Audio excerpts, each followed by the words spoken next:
वैसे तो राजस्थान में बहुत सारे ऐसे मुद्दे हैं जिन्होंने जनता का ध्यान अपनी तरफ खींचा है, जैसे अशोक गहलोत वर्सेस सचिन पायलट, डूंगरपुर कांड या फिर और कोई जो आप लोगों को ध्यान हो। पर पपला गुर्जर राजस्थान में अभी ऐसा नाम है जिसकी हर खबर तुरंत अखबार की सुर्खियां बन जाती है, और उसका कारण है खुद पपला गुर्जर। पपला गुर्जर को अभी पुलिस ने बड़ी मेहनत के बाद महाराष्ट्र से गिरफ्तार किया है, जिसके बाद उसे कड़ी सुरक्षा में रखा गया है। पपला को इतनी कड़ी सुरक्षा में रखने का यह कारण है कि पिछली बार जो घटना हुई थी वो फिर से ना दोहराई जाए, जिसमें पपला गुर्जर के साथ बहरोड थाने पर फायरिंग करके पपला गुर्जर को फिल्मी स्टाइल में थाने से ले गए थे। नमस्कार, आप देखना शुरू कर चुके हैं राजस्थान संवाद। मेरा नाम है वरुण भंसाली। पपला गुर्जर का नाम जिस तरह से अभी राजस्थान में हड़बड़ाकर आ रहा है, बड़ा हो रहा है, तो उसे कई लोग राजस्थान के कई और अपराध जगत के लोगों के साथ जोड़कर भी देख रहे हैं। मतलब क्या समानता है पपला गुर्जर, जगन गुर्जर और आनंदपाल सिंह में? ये बात शुरू करें उससे पहले आपको इन तीनों नाम पपला गुर्जर, जगन गुर्जर और आनंदपाल सिंह की कहानी शॉर्ट में बता देता हूं, और फिर बात करेंगे इन तीनों में क्या समानता है लोगों के हिसाब से। पपला गुर्जर हरियाणा के महेंद्रगढ़ के खेरोली गांव से आता है। पपला के पिता का नाम मनोहर लाल गुर्जर है। आपको बता दूं, महेंद्रगढ़ राजस्थान के बॉर्डर पर पड़ता है। अपने गुरु का बदला लेने के लिए अपराध की दुनिया में कदम रखा, फिर कभी पलट कर नहीं देखा। अभी हाल ही में चर्चा में इसलिए ही आया था क्योंकि पुलिस की नाक के नीचे से पपला गैंग पपला गुर्जर को ले गई थी और उसे पकड़ने के लिए पुलिस के पसीने छूट गए थे।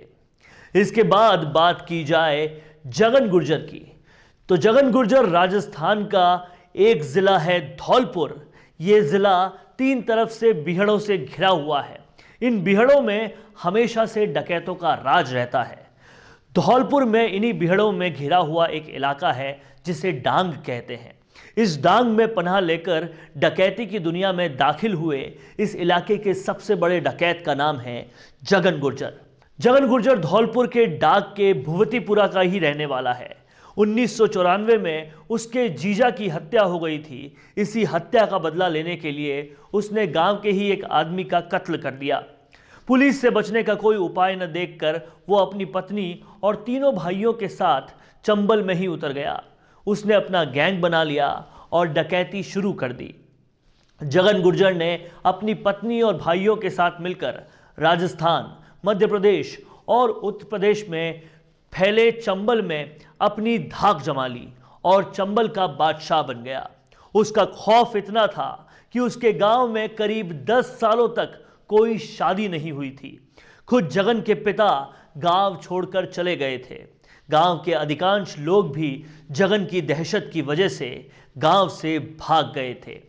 अब आते हैं आनंदपाल सिंह पर।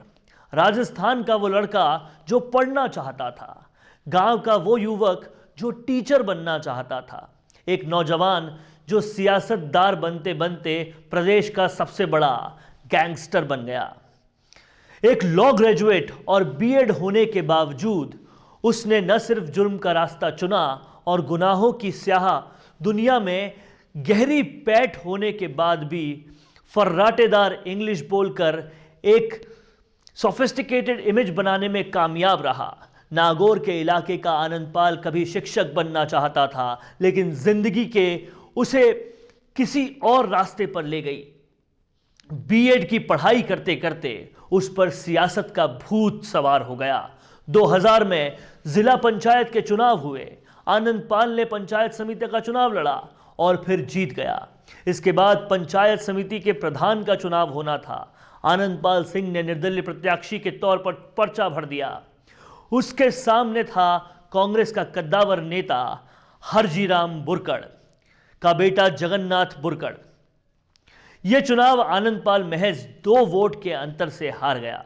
सियासत करते करते उसने शराब की तस्करी भी शुरू कर दी, लेकिन तस्करी के साथ ही उसने जुर्म की दुनिया में कदम रखा और जातीय समीकरण कुछ ऐसे साधे कि देखते ही देखते राजपूतों का हीरो बन गया।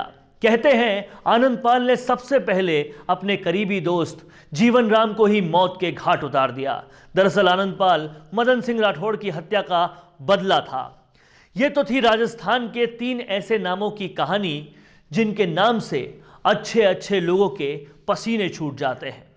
अब अगर इन तीनों कहानियों को नजदीक से देखोगे तो यह समझ आएगा कि तीनों की कहानी सिर्फ एक बदला लेने से शुरू हुई थी, जो फिर कभी भी नहीं रुकी। इसके अलावा पपला और आनंदपाल में एक समानता और भी है कि आनंदपाल सिंह भी सोशल मीडिया पर काफ़ी ज़्यादा अपडेट करता था और पपला गुर्जर भी सोशल मीडिया पर काफ़ी एक्टिव रहता था। जिस तरह पपला पहली बार पुलिस वैन से फायरिंग करते हुए फरार हुआ था, उसी तरह आनंदपाल सिंह भी पुलिस को चकमा देकर फायरिंग करते हुए फरार हुआ था, फिर पुलिस के हाथ नहीं आया। और ये दोनों बातें इन दोनों में बिल्कुल समान हैं। इन तीनों कहानियों में एक चीज़ है जो सबसे ऊपर आती है और वो है बदला। पपला गुर्जर ने अपने गुरु के बदले के लिए अपराध की दुनिया में कदम रखा, वही जगन गुर्जर ने अपने जीजा की हत्या का बदला लेने के लिए अपराध की दुनिया में कदम रखा। तो आनंदपाल सिंह ने अपने समाज के लिए अपराध की दुनिया में कदम रखा। मतलब ये समझिए कि अगर इन तीनों की जिंदगी में से सिर्फ बदला वाला समय निकाल दिया जाए तो ये भी आज कुछ और होते।